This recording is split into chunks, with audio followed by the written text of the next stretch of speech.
Remember, the YouTube ads feed the ducks.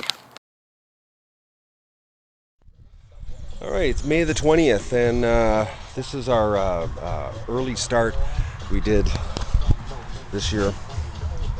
April 7th we planted these. Now these are two types of tomatoes, a black Russian Kremlin and a Cherokee Purple. We decided to go with this year. We've got three different types of peppers.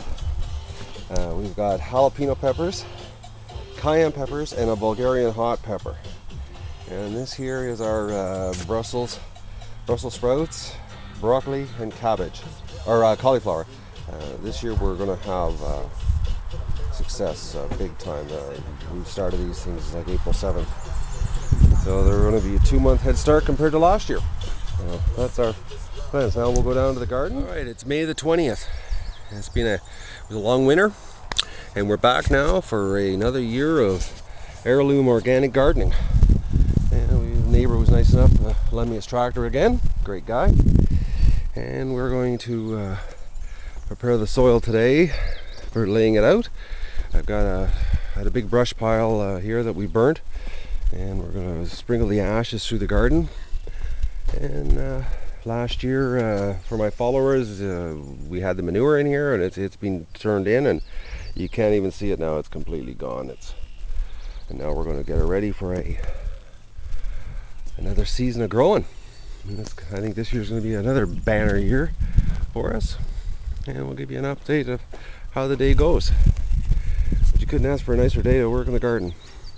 Believe it or not, it might be tempting to plant right now, but last week we had 3 nights of frost that I got up, and the hot tub was covered in frost, and the car was covered nice. And so I forgot the plants outside, and the peppers got hit, but they came back. But so it's tempting to throw your garden in, but dangerous in the month of May.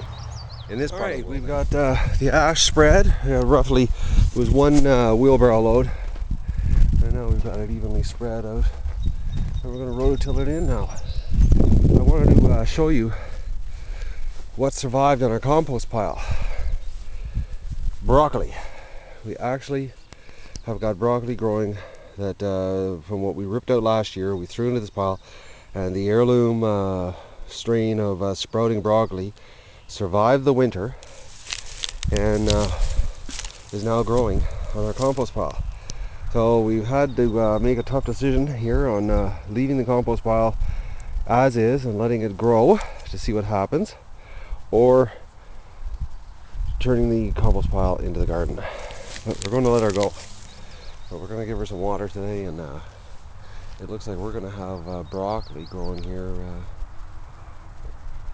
and eating in June, more than likely. Now we're going to start playing with the tractor. Alright, it's Sunday, May 27th. I want to give you an update.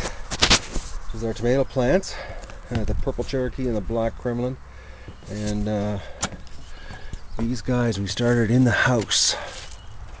And they're massive. They're really, really nice. And big guys. Oh, God. So and then we've got our pepper plants, and our broccoli, cauliflower, and Brussels sprouts. And we're getting very close here. Actually, this will all be in the ground by next weekend. So we're going to go down now to the garden. We're down at the garden. Now, this turned out perfect. It's nice soil. Look at that. That's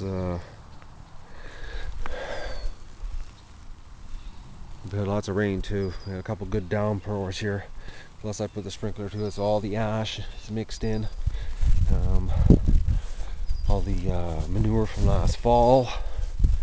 And today we're going to start laying it out. So we'll be planting this week.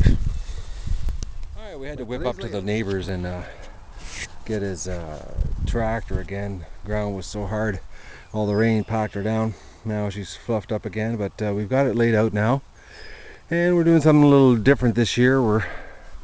Which we got to put some poles in yet for the pole beans back on the back side here, so we don't create any big shade walls. Anybody that watched our videos from last year, you got to see those pole beans. They were like 8.5, 9-foot wall of shade. So this year we're putting those on the back side of the garden. So it should do two things. One, make the pole beans give us a lot more product, and not shade anything, so that we don't shade out the garden. So we've got her laid out, and now I'm going to return the tractor to my neighbor. Awful nice of again to lend it to us. But we'll be putting poles in this week, and we should be planting by either Friday night. We should be starting planting. So we're about 12 days ahead of schedule. Right, it's June the 3rd, and we're ahead of schedule compared to last year. We've got the garden completely laid out now, so now we know where everything's going to be.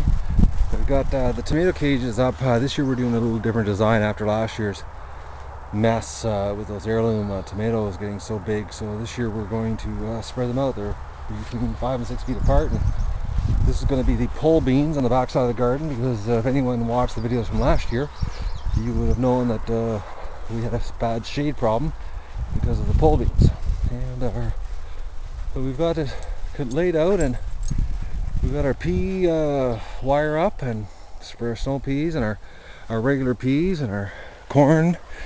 We've got it's ready to go. We're going to throw a bunch of plants in today. As I've stated previously in my other videos, we've got our tomatoes started April the 7th, our peppers and our Brussels sprouts, cauliflower, and broccoli. So we're going to be throwing them in today, as we've had some nice rain. But this tomato cage idea that I came up with, we'll see if it works. The way the tomato plants are growing right now on the back deck, it won't be long before they'll fill these guys up. But as you can see, we spread them really out this year, so we're going to have some good tomato outcome, hopefully. If any indication, the way they're growing right now on the back deck, those suckers are pushing 18 inches tall, and these stalks are the size of my thumb. So crazy plant. Anyways, we'll give you an update after we get them planted today.